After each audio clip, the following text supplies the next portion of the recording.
where you want to you've mobilized the volunteers, you've sent you've standing up rally points, and people are starting to show up at rally points.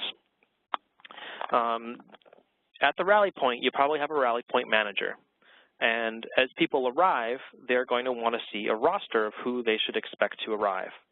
And so here in tabs is departure rosters. And so here the users are able to select a location, a date, and a time of a departure, and up pops a roster of the people who have been assigned to show up on that particular date and time and place, along with their unit and their cell phone number.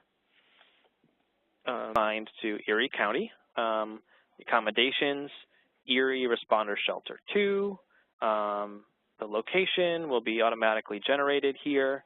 The worksite is, let's say, we're gonna work at Erie Shelter 1 or Erie Shelter 2.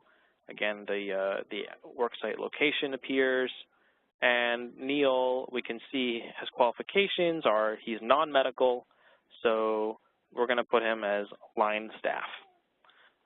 Great, so now that's all recorded. We can keep going into the green section if we want and assign Neil to shifts.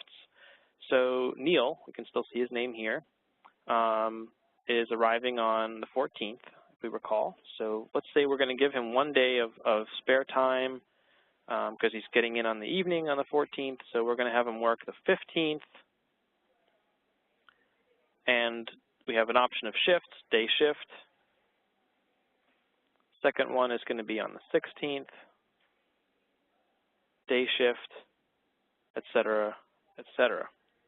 So Neil, I see, if I can interrupt for a second, I see that you're assigning Neil to all these different shifts, but his role was only chosen one time as line staff. So is that just something that, you know, he should just be line staff the whole time, or is there a way to change that for later shifts? So that's a good point. The way the tool is set up now is that the role of the responder in the disaster is only selected once. And that's just, I would like to be able to have role in each, for each shift change, but given just time constraints right now, it's one role for the response.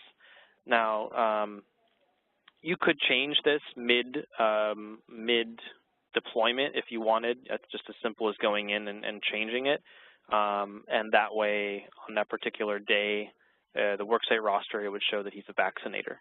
But right now, it's just you pick the one role that is the most that the person is qualified for. Right. I think that's fine. And I know that, you know, once they're actually there, you know, if there's a different demand, they may change things around based on the management at the site. So I think that works out well. Absolutely. Absolutely. Thanks. All right. So we've assigned Neil through 4 shifts. And that may be all we want to do. This goes up to 10 shifts. If you go more than 10 shifts, there is some additional legwork you have to do in the background in order to make this worksite rosters actually work. So this worksite rosters allows you to pick a worksite, a date, and a shift, and it'll pop out the names of the people in their assigned role for that particular shift.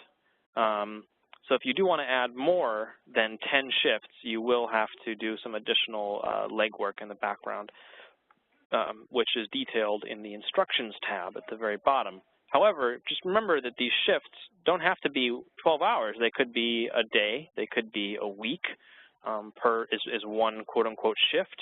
You know, it just it sort of depends how you want to organize it.